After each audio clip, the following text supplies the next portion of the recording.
Bonsoir, Richard. Bonsoir. Merci d'être ici avec nous ce soir. Juste faire une rectification. Je n'ai pas dit que l'argent était fondamental. J'ai dit que j'avais des valeurs qui étaient beaucoup plus fondamentales que l'argent. Pour moi, l'argent est extrêmement secondaire.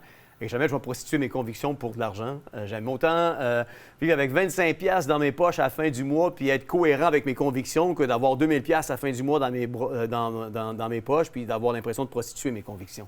C'est pas là que je me situe du tout. C'est pour ça qu'on est tous pauvres. Oui, c'est ça. Richard, la semaine dernière, on apprenait la victoire de Donald Trump, sans trop grande surprise, comme 47e président des États-Unis. Tu as perdu ta gageure, tu as perdu une barre de chocolat qui était estimée à $1 million. Comment tu as réagi en prenant la nouvelle dans la nuit de mardi dernier, comme affirmant l'élection, justement? Ouais, on l'avait annoncé lorsqu'on a quitté, oui. à 10h30 avec les comtés.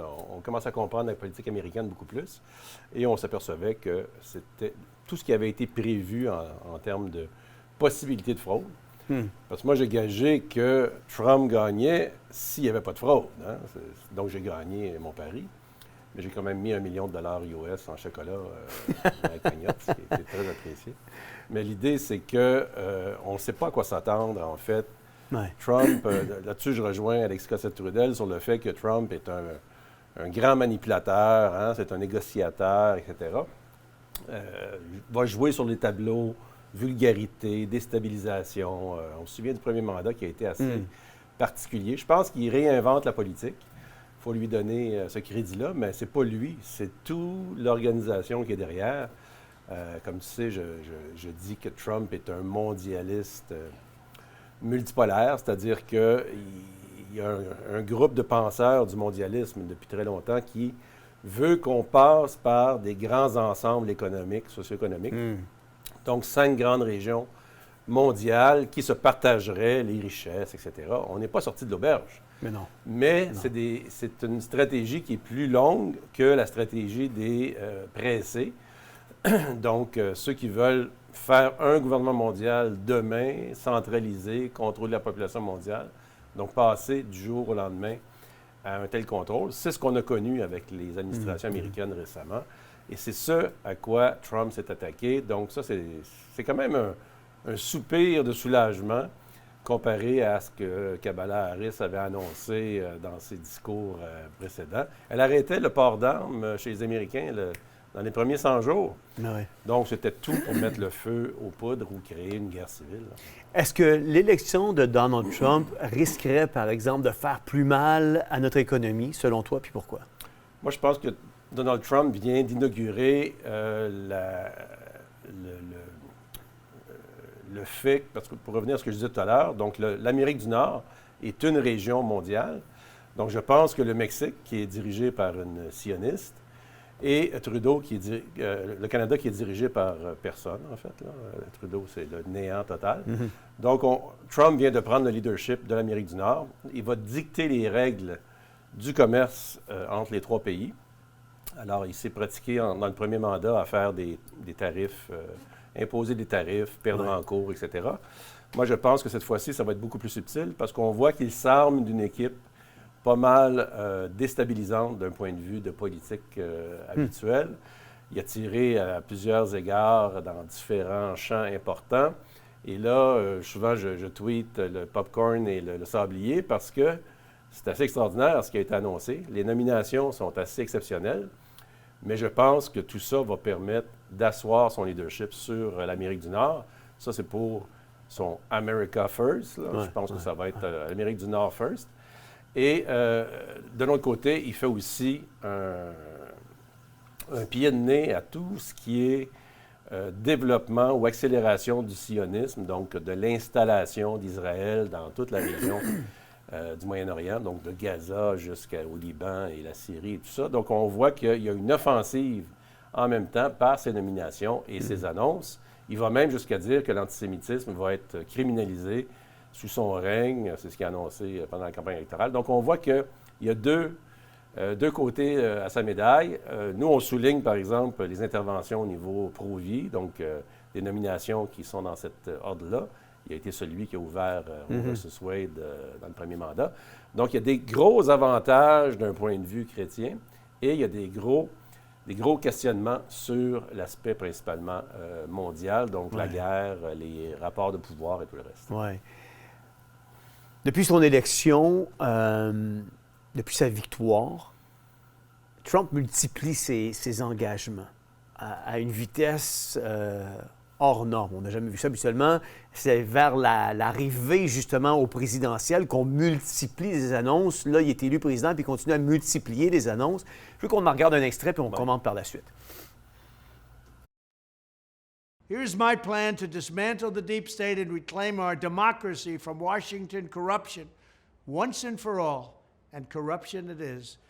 First, I will immediately reissue my 2020 executive order restoring the president's authority to remove rogue bureaucrats, and I will wield that power very aggressively. Second, we will clean out all of the corrupt actors in our national security and intelligence apparatus, and there are plenty of them. The departments and agencies that have been weaponized will be completely overhauled so that faceless bureaucrats will never again be able to target and persecute conservatives, Christians, or the left's political enemies, which they're doing now at a level that nobody can believe even possible. Third, we will totally reform FISA courts, which are so corrupt that the judges seemingly do not care when they are lied to in warrant applications. So many judges have seen so many applications that they know were wrong, or at least they must have known. They do nothing about it. They're lied to. Fourth, to expose the hoaxes and abuses of power that have been tearing our country apart, we will establish a Truth and Reconciliation Commission to declassify and publish all documents on deep state spying, censorship, and corruption, and there are plenty of them. Fifth, we will launch a major crackdown on government leakers who collude with the fake news to deliberately weave false narratives and to subvert our government and our democracy. When possible, we will press criminal charges. Sixth, we will make every Inspector General's office independent and physically separated from the departments they oversee so they do not become the protectors of the deep state. Seventh, I will ask Congress to establish an independent auditing system to continually monitor our intelligence agencies to ensure they are not spying on our citizens or running disinformation campaigns against the American people, or that they are not spying on someone's campaign like they spied on my campaign. Eighth, we will continue the effort launched by the Trump administration to move parts of the sprawling federal bureaucracy to new locations outside the Washington swamp. Just as I moved the Bureau of Land Management to Colorado, as many as 100,000 government positions could be moved out, and I mean immediately, of Washington to places filled with patriots who love America, and they really do love America. Ninth, I will work to ban federal bureaucrats from taking jobs at the companies they deal with and that they regulate. So they deal with these companies and they regulate these companies, and then they want to take jobs from these companies. Doesn't work that way. Such a public display cannot go on, and it's taking place all the time, like with Big Pharma. Finally, I will push a constitutional amendment to impose term limits on members of Congress. This is how I will shatter the deep state and restore government that is controlled by the people and for the people. Thank you very much.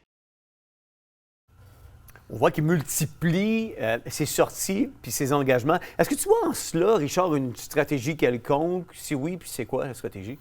Bien, moi, ça me laisse perplexe, cette situation-là, parce que on s'attendait avant l'élection. Moi, je disais à tout le monde, écoutez, arrêtez de parler d'élection au Canada. Tant qu'on n'aura pas passé le 5 novembre, il faut savoir sur quel pied on va danser. Ouais. Parce que c'est quand même décisif dans le contexte. Et là, même le soir d'élection, bon, ben là, la fraude ne semble pas trop fonctionner. On s'en allait vers une victoire. Donc, maintenant que Trump a gagné, moi, je me dis, il y a une bonne dizaine d'annonces qu'il a fait pendant la campagne électorale où tu dis, ben s'il en fait 2 ou 3 ou 4, ça va être très beau. Écoute, pour nous autres, là, j'ai le goût de sortir le popcorn, c'est pas pour rien. J'aurais pu écrire son discours qu'il vient de dire. J'aurais pu l'écrire pour Harper en 2005 en disant, voici, je suis d'extrême droite, là. Mais tout ce qu'il dit là, est-ce que ça cache autre chose? C'est ça qui est important d'être prudent, en fait, par rapport à tout ça. Et comme tu le dis, c'est que depuis qu'il est élu, c'est pas on va faire les 10 annonces que j'ai faites en campagne. Il en a rajouté 30 autres. Ça n'a jamais été... j'ai jamais vu ça, moi, en tout cas. Et je pense que c'est une nouvelle façon de faire de la politique. Si il est honnête et qu'il fait tout ça, bien écoute, ça abronde le champagne, là, tout va bien aller. Est-ce que j'en doute? La réponse, c'est oui. Donc, le mondialisme, c'est quoi? C'est le contrôle des populations mondiales via notamment la technologie. Il est très pro-technologie. Elon Musk, que les gens voient comme un sauveur, je m'inquiète énormément. Et lui, c'est le transhumanisme. Donc, il faut faire attention à ce qui est derrière. Là, ce que je vois, c'est un magicien qui nous présente sa main gauche avec à peu près 50 bonbons. C'est très attirant. S'il les réalise, bravo. Mais s'il y a 2, 3 gros dossiers qui nous briment de notre liberté à vie pour les générations futures, donc on parle de transhumanisme, on parle d'identité bionumérique, c'est tout à fait dans l'ordre des choses. Quelqu'un me disait que, bon, il a nommé aujourd'hui Robert Kennedy à la santé. Je disais, moi, quand il l'a annoncé en campagne, je dis, il se sert de lui. Mais tu n'y croyais pas, toi? Bien, c'était ça la méthode avant. Tu te sers de quelqu'un comme ça, il tirait à peu près 2 %, on l'a vu à l'élection. Tu te sers du nom, tu te sers de toute sa clientèle, c'est ça du clientélisme politique, et tu le droppes le lendemain de l'élection. Merci, vous avez voté pour moi, c'est trop tard. Hein? Je dis, on va l'envoyer à la condition féminine. Non, il a été nommé à la santé. Fait qu'il fait vraiment ce qu'il dit. Oui, mais là, maintenant, il faut que Kennedy, il s'attaque au lobby des Big Pharma. Il faut qu'il enlève le fluor de l'eau. Il y a tellement de choses qui s'est engagé. Il a même dit qu'il était rendu anti-vax depuis le COVID. Anti-vax, ça veut dire tous les vaccins. La corrélation qu'on a entre l'augmentation des vaccins et l'autisme, la preuve n'est plus à faire. Comme Paul disait, l'aspect scientifique a été complètement mis sur le tapis. Est-ce que Robert Kennedy va tout ressortir ça? Si c'est le cas, c'est plus du popcorn qu'on a besoin, là. C'est peut-être ma barre de chocolat.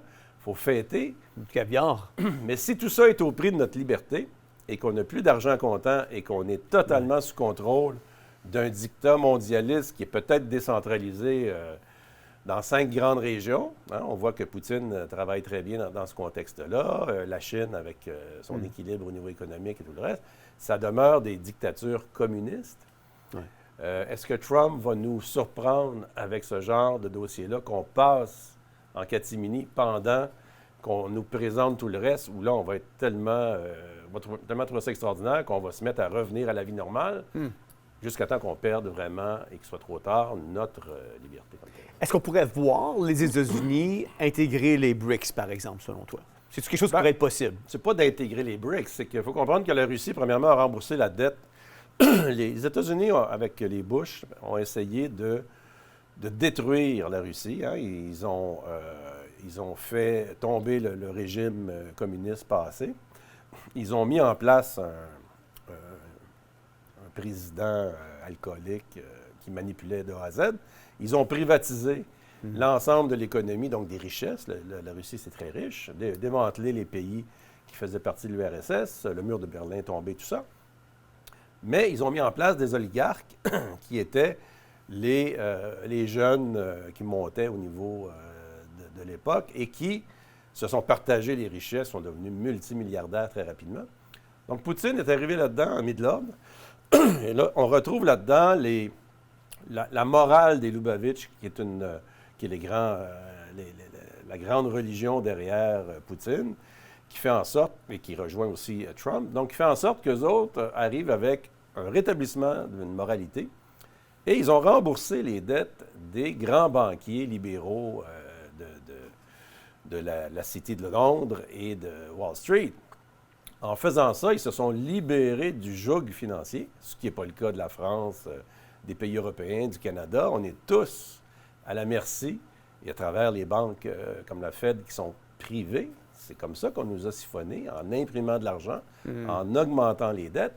Donc, ce cercle-vicieux-là, Poutine en est sorti, ce qui lui a permis d'aller faire des alliances et en même temps, sous la pression des banquiers de Rothschild et compagnie, les États-Unis ont attaqué la Russie indirectement en se servant du bouc émissaire qui est l'Ukraine. En Ukraine, il ne reste plus de jeunes hommes. Là. Tout le monde à peu près est mort. C'est un lynchage qui s'est passé là parce que l'Ukraine est le faire-valoir d'une action directe des États-Unis contre la Russie. Et ça a foiré. Les BRICS, c'est quand même un réseau qui s'est bâti en parallèle de l'économie que l'on connaît, dans laquelle on est pris, nous autres ici. Donc, il s'est donné un rapport de force majeur.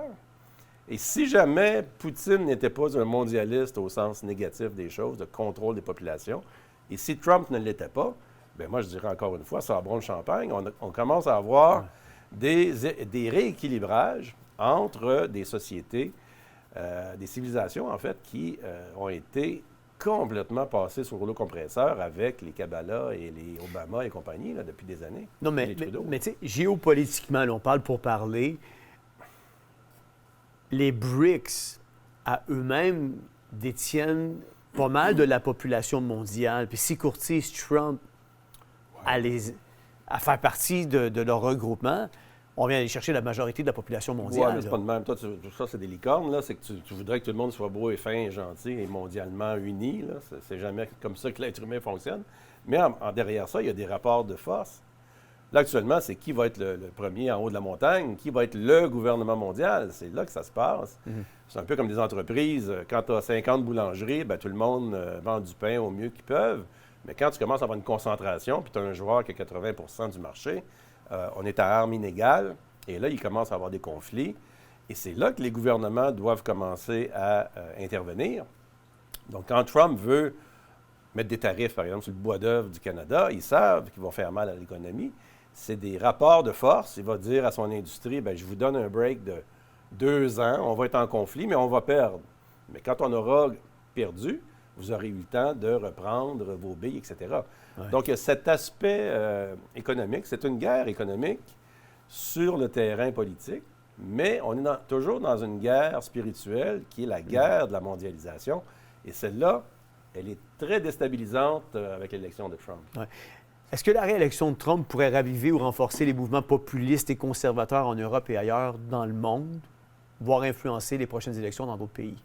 Bien, le premier geste de Macron, Macron était le premier chef d'État à téléphoner à Trump pour le féliciter. Ça, c'est déjà intriguant, OK, d'une part. Je pense que j'avais dit à l'émission ici, j'ai le premier téléphone, ça va être avec Poutine. Là. Il faut qu'on commence par les vrais joueurs. La France, qui est complètement lapidée sous Macron, avec les Jeux olympiques et tout le reste, là, j'en parle, c'est une immoralité affichée. Bien, lui, il appelle Trump pour le féliciter et il a mis sur place, donc le Quai d'Orsay a mis sur place cette semaine, un bureau de relations du mondialisme. Ils sont déjà, eux autres, en train de structurer leurs relations dans un cadre de gouvernance mondiale. On n'est plus dans le gouvernement mondial, on n'est pas rendu là. Mais une gouvernance mondiale, c'est pas les Nations unies où on va s'asseoir, puis on fait des discours, puis on vote de temps en temps sur des décisions qui n'auront aucun impact dans chacune des nations. Là, on est vraiment dans un autre ordre d'idées, c'est-à-dire une super structure, en fait, qui dépasse les nations et qui va permettre d'avoir des échanges d'un côté comme de l'autre. Mais moi, je pense que la force de Trump risque de encore pénaliser l'Europe, qui s'est malheureusement mise à dos les BRICS et Poutine avec les décisions qui ont été très maladroites. Les derniers 4 ans de Biden, ça a été un désastre pour plusieurs autres pays qui se sont enlisés. Et pour revenir aux BRICS, c'est qu'eux autres, leur rapport de force, il se construit à partir de quelque chose qui était plus faible, disons. Ouais. Alors que les États-Unis, c'est l'inverse. Ils essaient de sauver les meubles. Ouais. Et habituellement, quand ça se produit, crise économique, pression financière énorme, beaucoup d'inflation, hein, on vit des situations critiques, le logement, etc. Parce que le Canada fait juste écho à ce qui se passe aussi aux États-Unis. Donc, tout ça mis ensemble fait en sorte qu'on verra ce que Trump va faire. S'il ravive l'économie comme telle et qu'il rétablit son pouvoir de force, là, se permettra-t-il de faire des négociations multilatérales différentes et on verra s'il y a une volonté mondialiste derrière ça pour aller déstabiliser d'autres pays. Tu en as parlé un petit peu d'entrée de jeu, Richard. Pourquoi Pourquoi selon toi, puis quelles seront les conséquences sur la nomination de plusieurs sionistes au sein du cabinet de Donald Trump? Ça, c'est un problème au niveau, surtout aux États-Unis, où il y a beaucoup de chrétiens qui voient Israël dans leur soupe, là, ou à peu près. Alors, Israël a été donné par l'Empire britannique aux Israélites, là, disons. Hein. On a enlevé la terre des Palestiniens. Donc, on se retrouve avec une situation de guerre depuis le milieu des années 40. Donc, la Deuxième Guerre mondiale a servi à asseoir cet aspect-là, de créer le pays qu'est Israël. Mais Israël, dans la Bible, c'est pas la terre d'Israël qui n'existait pas. Et Jérusalem, c'est quand même le centre des chrétiens, hein? C'est le centre des musulmans, c'est le centre des Juifs. Donc, il y a quelque chose à ce niveau-là par rapport à une dimension politique qui pose problème au niveau de l'Occident. Et aux États-Unis, on dirait que le discours est mélangé de ce côté-là. Donc, Trump parlait dans sa campagne électorale que c'est une bonne chose que Gaza soit... qu'on ait éliminé à peu près tous les Palestiniens de Gaza. On va rétablir les plages et ça va devenir un lieu de villégiature. On va bâtir des hôtels. C'est surréel. Encore la semaine passée, là, je voyais une sandwich de béton avec des enfants et des femmes. On voit les jambes qui dépassent. C'est un génocide qui se passe là-bas depuis un an. On n'en parle presque pas. On n'a presque pas parlé pendant la campagne. Et le discours de Trump est très sioniste. C'est lui qui a amené l'ambassade américaine à Jérusalem. Qui a été une bonne chose. Bien, en fait, c'est secondaire. Moi, je dis toujours, l'ambassade doit être là où le pays, qui est souverain, décide où est le cœur de ses échanges et tout le reste, son parlementarisme et tout le reste. Alors, tout ça converge vers un aspect biblique, mais on sait que la venue du Messie, que les Juifs attendent et que les Juifs pressés veulent avoir demain, le plus tôt possible, hein, il faut écouter les rabbins et tout ça. Il y a une excitation derrière, depuis les dernières années, depuis Netanyahou. Netanyahou disait même « Oui, on va y travailler », et là, il y a des guerres qui se produisent avec c'est un criminel de guerre, Netanyahou, avec tout ce qui s'est passé. Alors, on dirait qu'on précipite des événements. Et nous, d'un point de vue chrétien, on sait qu'avant l'arrivée du Messie, il y a l'Antéchrist qui doit arriver. Donc, on voit bien qu'on ne s'en va pas dans la bonne direction en forçant les événements. On parle de reconstruction du troisième temple à Jérusalem. Il y a toutes ces étapes-là. Ouais. Poutine, par exemple, a soutenu le régime de l'Iran, une puissance nucléaire qui pourrait avoir des armes nucléaires, a défendu la Syrie contre les attaques insidieuses des États-Unis via la CIA, le Mossad et tout ça. Donc, il y a eu un rapport de force qui s'est fait à ce niveau-là. On sait que les Lubavitch de New York sont moins en bon terme avec les Lubavitch de Russie. Donc, il y a des jeux internes qui se passent que nous, on n'a pas accès. Il ne faut jamais oublier qu'on est des gérants d'estrade, nous autres, dans notre salon. Ouais. Ici, on commentait la politique américaine le soir de l'élection. On était 100 fois meilleur que TVA, qui est pourri jusqu'à la moelle. Mais il faut quand même comprendre qu'on est des gérants d'estrade. Premièrement, on ne vote pas, là. Mais on a le droit d'avoir un regard sur ces aspects-là maintenant. Et les gens, depuis 2020, s'aperçoivent qu'il s'est passé quelque chose. On nous a brimé de nos droits fondamentaux dans un pays où c'était sacré. Et si on est allé aussi loin que ça, est-ce que c'est pas parce qu'on est en train de nous préparer, nous trancher comme un salami, en prévision d'autres choses? Il faut toujours revenir, identifiant bionumérique et argent comptant, tout ce qui peut nous empêcher d'avoir un rayonnement d'action. Moi, si je ne prends pas l'identifiant bionumérique et que le permis de conduire est renouvelable de cette façon-là, qu'est-ce que je vais faire? C'est les questions qu'on doit se poser. Et ça, c'est pas sorti de l'agenda parce qu'on n'en a pas parlé pendant la campagne électorale américaine. Ouais. Donc, comment ça va s'intégrer? On va le voir. Encore là, le popcorn et le sablier, c'est pour dire, ben j'ai hâte de voir les réalisations. Ouais. Mais n'oubliez jamais que ces réalisations-là présentées, comme on entendait tout à l'heure, qui risquent de faire un bien énorme, pas juste aux États-Unis, mais au Canada aussi, il y a peut-être un pendant qu'il faudra regarder. Moi, je regarde la main droite du magicien dans ce contexte-ci. Absolument. Dernière question pour toi ce soir. Tu penses quoi du nouveau département de l'efficacité gouvernementale du président Trump? nouveau département qui va être dirigé notamment par Elon Musk puis par Vivek Ramaswamy. Ben, en fait, ça me rappelle, tu es peut-être trop jeune. Toi, mais... Vivek Ramaswamy, que je rappellerai que c'est un Young Global Leader. Ouais. Puis, Ben, tu vas toujours retrouver les mondialistes à travers ça. Donc, ceux qui parlent de sauveurs, là, calmez-vous le pompon. Moi, ça me rappelle l'État Provigo sur Robert Bourassa. J'étais trop jeune pour avoir connu ça. Donc, le président ou vice-président de Provigo, qui était une grosse chaîne à l'époque de supermarchés, M. Gobeil, était devenu ministre du gouvernement Bourassa et allait faire le ménage, enfin, dans l'État. On était pour enfin économiser, etc. Ça a été un flop monumental parce que le gouvernement, ce n'est pas une entreprise. Ça ne se gère pas, ça ne se gouverne pas comme une entreprise.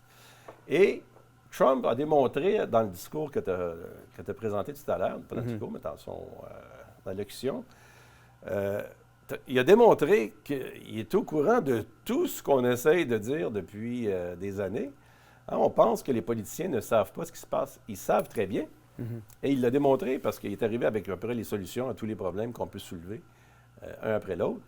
Donc, les gens d'affaires pensent que les gouvernements ne savent pas comment un budget fonctionne et ils veulent venir mettre de l'ordre dans les finances publiques. C'est à peu près ça le discours, que ce soit un milliardaire comme Elon Musk ou M. Gobeil à l'époque. C'est le même résultat, au sens où c'est pas une question de compréhension.